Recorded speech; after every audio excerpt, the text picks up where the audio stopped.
I'm Sukie Baxter, your healthy living coach and rejuvenation maven, and I am going to show you a simple exercise today to improve your shoulder flexibility.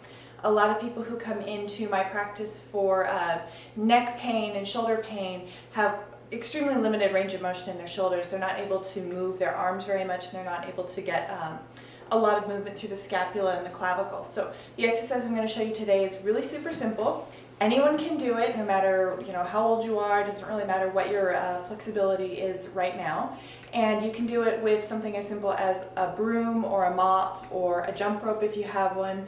You don't necessarily need any particular equipment. You can probably use what you already have at home. So I'm going to be using a dowel that I went to the home improvement store and I purchased this dowel. It cost about $10 and I got a really long one. You don't necessarily need one this long, but I'm really tall, so I wanted to make sure that I had a lot of room to do different things and be able to spread my arms really wide.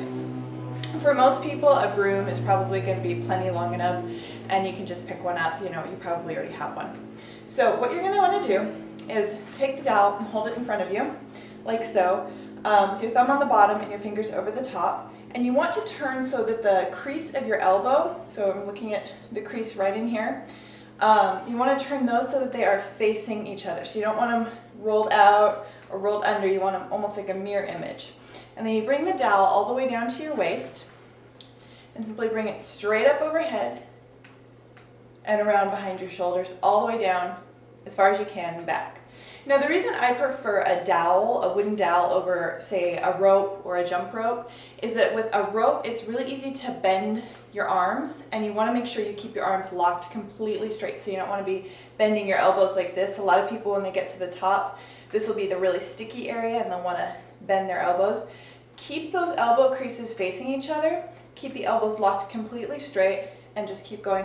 If it's too difficult, walk your hands a little bit wider on the bar. And that'll make it easier.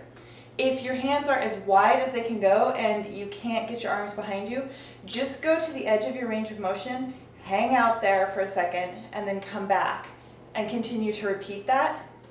And the repeated motion will actually stimulate your neurological system to realize that you can go a little bit further each time. It's like playing with that edge of your flexibility. You'll be able to go a little bit further, and eventually you'll be able to go all the way around. Okay, and it's going to take some time. This is definitely an exercise that you want to do daily. At least probably 5 times a week would be for maximum benefit, but you can certainly do it 7 times a week. You want to do about 5 repetitions, so I just go back behind 5 times, and forward 5 times.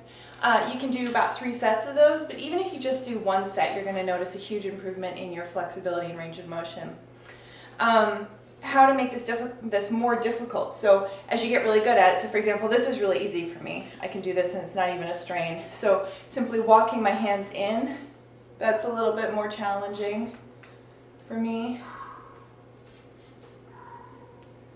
And that's really too close. I can't quite get there with that range of motion, so I can walk my hands out just a little bit and then I can make it behind.